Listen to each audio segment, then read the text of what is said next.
Last time మనం వరలక్ష్మి వ్రతం గురించి, ఆ వ్రత విధానం గురించి, చేయవలసిన పనుల గురించి అన్నీ తెలుసుకున్నాము. అయితే కొంతమంది ప్రేక్షకులు కొన్ని క్వెషన్స్ అడిగారు. వాటిని ఈరోజు మీతో అడిగి తెలుసుకుంటాను. సంతోషం. అయితే ఈ వరలక్ష్మి వ్రతం చేసేటప్పుడు చాలామంది చాలా రకాలుగా చేస్తూ ఉంటారు కదా! సో, అందులో చేయకూడని విధానం ఏదైనా ఉందా? ఉన్నాయమ్మా. హ్మ్. వరలక్ష్మి వ్రతం అనే కాదమ్మా, ఏ పూజా పద్ధతులైనా కానీ సరే, ఓకే. మనము ప్రకృతిపరమైనటువన్నీ కూడా తీసుకొని పూజా కార్యక్రమంలో పాల్గొనాలి.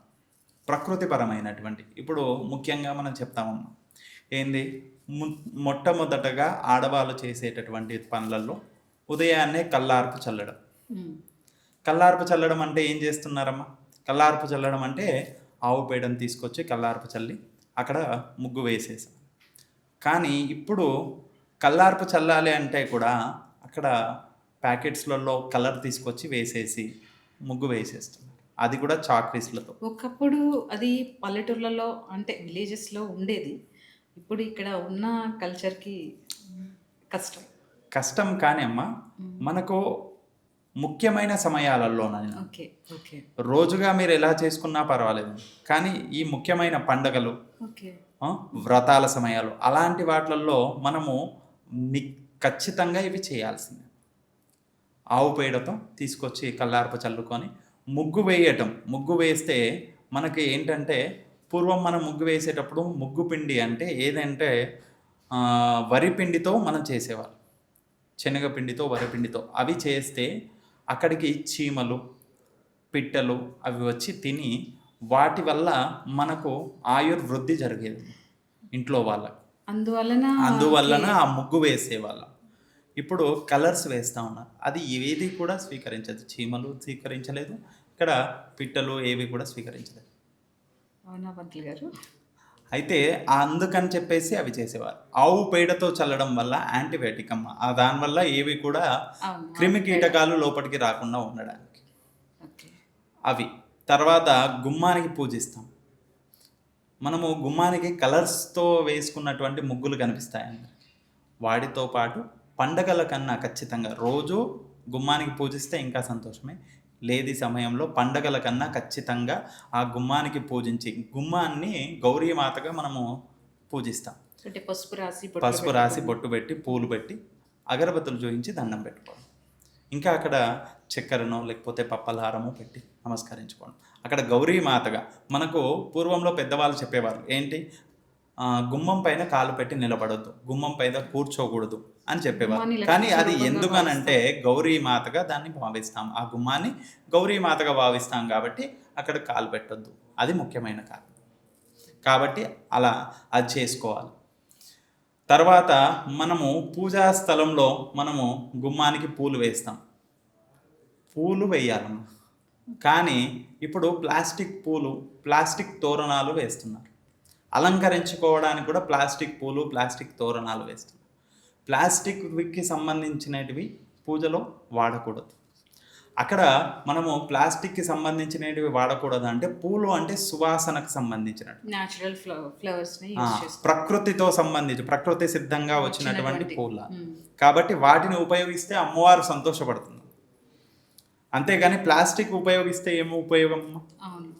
అమ్మవారు సంతోషపడడానికి మనం చేస్తున్నాం. అమ్మవారు అవి చూసి సంతోషపడి మనకు ఆశీర్వాదం ఇస్తుంది. మరి ప్లాస్టిక్ వేస్తే అమ్మవారు ప్లాస్టిక్ని యూజ్ చేయకూడదు, అస్సలు యూజ్ చేయకూడదు. అలాగే వాటితో పాటు మనము పూలు, పండ్లు అయితే మామూలుగా ప్రకృతి సిద్ధమైనటువంటివి వాడతాం. అలాగే ఆ పండ్లల్లో కూడా మనము ఏవైనా కానీ సరే అమ్మవారికి ఇప్పుడు ప్రస్తుతానికి జరుగుతున్నటువంటి సీజనల్ ఫ్రూట్స్ అంటారు కదా, అలా కూడా అమ్మవారికి పండ్లన్నీ కూడా సమర్పించవచ్చు. ఆభరణాలు, కలశం పెట్టేస్తాం మనము. కలశానికి ప్లాస్టిక్, ఇప్పుడు కలశానికి కూడా వస్త్రాలతో చేతులు అలాగే ముఖము ఇవన్నీ పెడుతున్నాం కదమ్మా. అలా వాటితో కాకుండా ప్రకృతి పరమైనటువంటి ఒక కలశము, వాటిలో నీళ్లు కానీ ధాన్యం కానీ మామిడాకును పెట్టి పసుపు రుద్దినటువంటి కొబ్బరికాయను పెట్టి దానికి బొట్టు పెట్టి జాకెట్ బట్ట పెట్టుకుంటే సరిపోతుంది. దాన్ని అమ్మవారి అది స్వరూపంగా నిత్యంగా అమ్మవారిని మనం అక్కడ ఆవాహన చేసుకునేటప్పుడు లక్ష్మీమాత ఆవాహయామి స్థాపయామి పూజయామి అని పంతులు గారు మంత్రాలతో ఆవాహన చేసి పూజ చేస్తారు.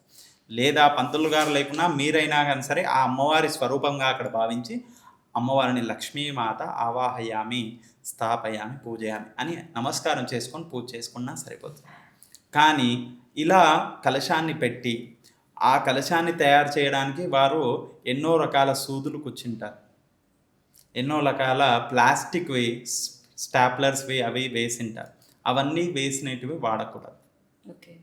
అలా కాకుండా ప్రకృతి సిద్ధమైనటువంటివి వాడి అక్కడ అమ్మవారిని పూజించాలి. ఏదైనా సరే పూలైనా పండ్లైనా సరే అన్ని ప్రకృతి సిద్ధంగా సిద్ధంగా ఉన్నవి వాడితే ఉండేటటువంటివి మంచిది ఇస్తే అమ్మవారు సంతోషపడుతుంది. అమ్మవారు మనకు సంపూర్ణ ఆశీర్వాదాన్ని ఆయురారోగ్యాలను ఇస్తుంది. ఓకే. అలా తర్వాత మనం ఇప్పుడు ఇస్తున్నటువంటిది, మనము పూర్వంలో ఏం చేసేవాళ్ళంటే తాంబూలం ఇచ్చేవాళ్ళు. ఇప్పుడు కూడా చాలామంది తాంబూలాలు ఇస్తున్నారు, కానీ రిటర్న్ గిఫ్ట్స్ ఇస్తారు. అవును, చాలా మంది ఇస్తారు రిటర్న్ గిఫ్ట్స్ అనేటివి సాంప్రదాయం కాదమ్మా.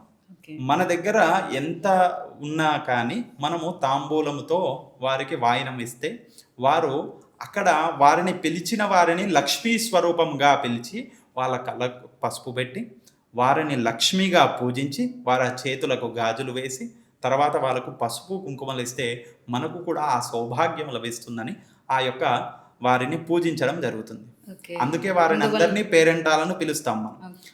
మరి వాళ్ళను పేరెంటానికి పిలిచి రిటర్న్ గిఫ్ట్స్ ఇస్తే థ్యాంక్ యూ అని చెప్పిపోతారు. అంతకు మించి అక్కడ ఏం లేదు. ఓకే. ధన్యవాదాలు చెప్పడం అంతేకాని అదే మీరు ఇలా పసుపు పొట్టిచ్చి వారికి మీరు తాంబూలము మీ దగ్గర ఒకవేళ మీరు అంతకంటే ఎక్కువ చేయగలుగుతామంటే 2 జాకెట్ ముక్కలు, ఇంకా ఎక్కువ చేయగలుగుతామంటే ఒక చీర పెట్టి ఇవ్వండి. అవన్నిటి కూడా సువాసినికి సంబంధించిన అన్నీ ఇవ్వచ్చు. అంతేగాని రిటర్న్ గిఫ్ట్స్ అని మాత్రము ఇచ్చామనుకోండి ఏంటి వెళ్ళే ముందు ధన్యవాదాలు చెప్తారు అంతే. అంతే. ఓకే. అలా కాకుండా ఇలా చేస్తే మనకు వారు ఆశీర్వాదాన్ని ఇచ్చి వెళ్తారు. అలా తర్వాత మనము అమ్మవారికి పిన్నులు కూర్చున్నటువంటి శారీ కట్టించడానికని ప్రారంభం చేస్తారు. శారీ కట్టించడానికి ఎన్ని రకాల గుండు పిన్నులు కూర్చుంటారు, ఎన్ని రకాల పిన్నీసులు పెట్టింటారు. ఓకే. అవునా కదా? అవును, అవును. అలా కాకుండా ఒక్క వస్త్రం ఎందుకు కాదు అమ్మవారికి ఇలా పైనుంచి కప్పేసి ఒక పూలమాల వేసి దండం పెట్టుకున్న అమ్మవారు సంతోషిస్తారు. అలంకరణగా చూడడానికి అలంకరణగా కనిపించాలని ఎంత ప్రయత్నం చేస్తామో అన్ని గుండు పిన్నులు కూర్చాల్సి వస్తుందండి ఆ వస్త్రం అలా సెట్ అవ్వడానికి. కాబట్టి అలా కాకుండా ఇలా చిన్న వస్త్రం ఒక సమర్పించినా సరిపోతుంది, అమ్మవారు సంతోషపడతారు. తర్వాత ఆ అమ్మవారికి మనం ఎన్ని చేసినా కానీ తక్కువే, ఎన్ని చేసినా తక్కువే. అక్కడ పూజలో కూడా మనము ఏం చేస్తారు, డబ్బులకు సంబంధించిన వరలక్ష్మి వ్రతం అనగానే డబ్బులకు సంబంధించినటువంటి కట్టలుగా పెట్టేసి పూజలో అవన్నిటినీ పెట్టి మనము పూజలో పాల్గొంటారు. అలా కట్టలుగా పూజలో డబ్బులు పెట్టే కంటే ఆ అమ్మవారికి పసుపు కుంకుమలు పూలు అక్షంతలు ఇవన్నీ కూడా పెట్టి అమ్మవారిని భక్తి శ్రద్ధలతో ఈ కట్టలుగా ఎన్ని పెట్టావు ఎంత చూపించావు కాదు, భక్తి శ్రద్ధ అక్కడ మనం చేస్తున్నంతసేపు భక్తి శ్రద్ధ ఎంతగా చూపించావు అనేది అమ్మవారు చూస్తుంది, అమ్మవారు సంతోషపడుతుంది. కాబట్టి అలా భక్తి శ్రద్ధలతో చేసేటటువంటి ప్రకృతిపరమైనటువంటి వస్తువులను ప్రకృతిపరమైనటువంటి పూలను స్వీకరించి అమ్మవారికి పూజిస్తే అమ్మవారు చాలా సంతోషిస్తుంది, చాలా తొందరగా అమ్మవారు కటాక్షిస్తుంది అని చెప్పొచ్చు. ఓకే. మరి ఈ వరలక్ష్మి వ్రతం చేసుకునే సమయంలో మనతో పంతులు గారు ఉన్నా లేకున్నా మనం పఠించాల్సినటువంటి స్తోత్రాలు ఏమైనా ఉన్నాయా? ఖచ్చితంగా అమ్మ. మనము వరలక్ష్మి వ్రతం చేసుకునేవారు మనం చెప్తాం కదమ్మా, వరలక్ష్మి వ్రతంలో పంతులు గారు ఉంటే ఆయనే అన్నీ చెప్పి చేయిస్తారు.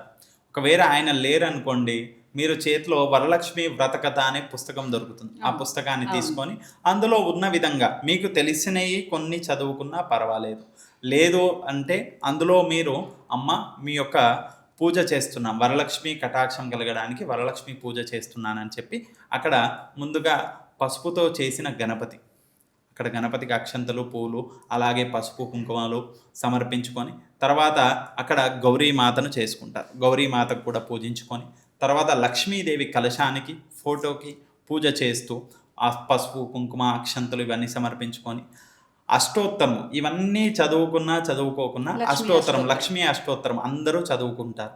కాబట్టి అలా లక్ష్మీ అష్టోత్తరాన్ని చదువుకోవచ్చు. తర్వాత అక్షంతలు పూలు చేతిలో పట్టుకొని ఆ వరలక్ష్మి కథను అందులో ఉన్నటువంటి కథను కూడా చదువుకోవచ్చు.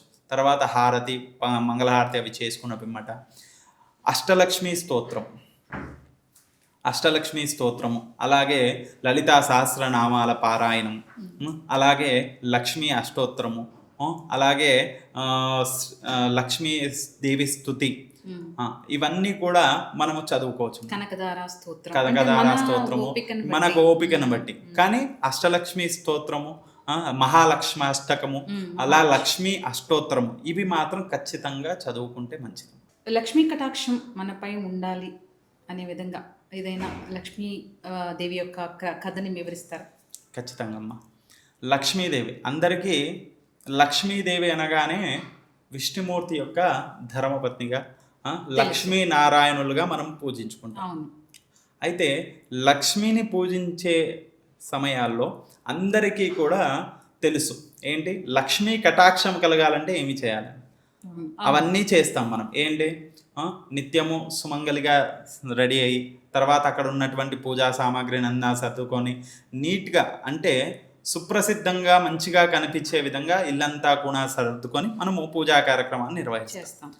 కానీ అలా కాకుండా ఎక్కడైతే మనకు శుభ్రంగా లేని చోట్లు ఉంటాయో అక్కడ లక్ష్మీదేవి యొక్క చెల్లెలు జ్యేష్ఠాదేవి వస్తుందంట. దరిద్ర దేవత అంటారు. అవును, జ్యేష్ఠాదేవి. అయితే జ్యేష్ఠాదేవి లక్ష్మీదేవి వీరిద్దరు కూడా అక్క చెల్లెలు. అయితే జ్యేష్ఠాదేవి ఎక్కడ ఉంటుంది అని అంటే ఎక్కడైతే అలక్ష్మి ఉంటుందో, అలక్ష్మి అంటే లక్ష్మి లేని స్థానం, లక్ష్మీదేవి ఎక్కడైతే ఉండదో అక్కడ జ్యేష్ఠాదేవి ఉంటుందని చెప్పచ్చు. కాబట్టి ఆ లక్ష్మి లేని స్థానంలో జ్యేష్ఠాదేవి ఉంటుంది. ఆ అమ్మవారు నివాసం ఎలా ఉంటుందంటే లక్ష్మీదేవి మనకు సంవత్సరంలో 365 రోజులలో ఎప్పుడో ఒక్కసారి మాత్రమే తలుపు తడుతుంది లక్ష్మీదేవి. కానీ జ్యేష్ఠాదేవి 365 రోజులు 24 గంటలు ఎప్పుడూ తలుపు తడుతూనే ఉంటుంది. కానీ ఒక్కసారి ఆ అమ్మవారు తట్టినప్పుడు తలుపు తెరుస్తూనే మన ఇల్లంతా కూడా లక్ష్మీమయం అయిపోయి మనకు సుఖశాంతులు ధనధాన్యాలన్నీ కూడా సమృద్ధి అవుతాయి. లేదు అని అంటే మనకు ఎప్పుడు జ్యేష్ఠాదేవి ఇంట్లో ఆవాసమై మనకు ఎప్పటికీ కష్టాలను కలిగిస్తూనే ఉంటుంది. అందులో ఒక చిన్న విషయంగా చిన్న కథగా చెప్తాను. అయితే జ్యేష్ఠాదేవి లక్ష్మీదేవి ఇద్దరు కూడా అక్కా చెల్లెళ్ళు ఇద్దరు ఒక చోట కూర్చొని వారిద్దరూ మాట్లాడుతూ ఉన్నారు. మాట్లాడుతున్నప్పుడు జ్యేష్ఠాదేవి అంటుందంట లక్ష్మీదేవిని చూసి, నేను నీకంటే కూడా అందంగా కనిపిస్తున్నాను అని చెప్పేసి ఆ లక్ష్మీదేవి వస్త్రాలను ధరించి తాను చెప్తుందంట. అయితే లక్ష్మీదేవి అంటుందంట, లేదు నేనే అందంగా ఉన్నాను అని. ఇద్దరు కూడా సంభాషిస్తూ ఉన్నారంట. అప్పుడు విష్ణుమూర్తి వస్తారంట. అక్కడ వస్తే మా ఇద్దట్లో ఎవరు అందంగా ఉన్నారంటే ఈ దానికి నేను సమాధానం చెప్పలేను విష్ణుమూర్తి. కాబట్టి నేను నారదుడు వస్తాడు, నారదుడు చెప్తాను. అయితే స్వామివారు నారదుడు అక్కడికి వస్తారంట. నారదుడు రాగానే చూసి మీకు ఏం కష్టం వచ్చింది, మీరిద్దరు ఎందుకు పోటీ పడుతున్నారు అని అంటే అప్పుడు లక్ష్మీదేవి చెప్తుందంట, మా ఇద్దట్లో ఎవరు అందంగా కనిపిస్తున్నారో మీరు చెప్పాలి అని అంటే ఆ స్వామి వల్లనే కాలేదు, నా వల్ల ఎక్కడ అవుతుందంటే మీరే చెప్పాలి అని చెప్పేసి ఆ లక్ష్మీదేవి జ్యేష్ఠాదేవి చెప్తే అప్పుడు నారదుడు ఎవరైతే ఉన్నారో నారాయణ మంత్రముగ్ధుడు. ఎప్పుడైతే నారదుడు నారాయణ నారాయణ అన్నాడనుకో తాను చెయ్యలేని పని అంటూ ఏది లేదు. అటువంటి వాడు నారదుడు. కాబట్టి నారాయణ నారాయణ అంటారు. కాబట్టి ఆ నారదుడు నారాయణ నారాయణ అని ఆయనను మనసులో స్మరిస్తూ ఒక ఆలోచన చేస్తాడు. ఏంటంటే ఆ అమ్మవార్లకి ఇద్దరికి కూడా ఒక మాట చెప్తారు, అమ్మ మీరిద్దరూ కూడా నేను చెప్పినట్టుగా ఇక్కడి నుండి అక్కడి వరకు వెళ్ళి మళ్ళీ ఇక్కడికి రండి అమ్మా అని చెప్తారు. అయితే జ్యేష్ఠాదేవి అంటుంది, ఫస్ట్ నేనే వెళ్తాను, మొట్టమొదట నేనే వెళ్తాను. మొట్టమొదట వెళ్ళడం ప్రారంభించి ఇక్కడి నుండి అక్కడి వరకు వెళ్ళి మళ్ళీ ఇక్కడికి వచ్చేయాలి అని చెప్పగానే ఇక్కడ నుండి అక్కడి వరకు వెళ్ళడం ప్రారంభిస్తుంది.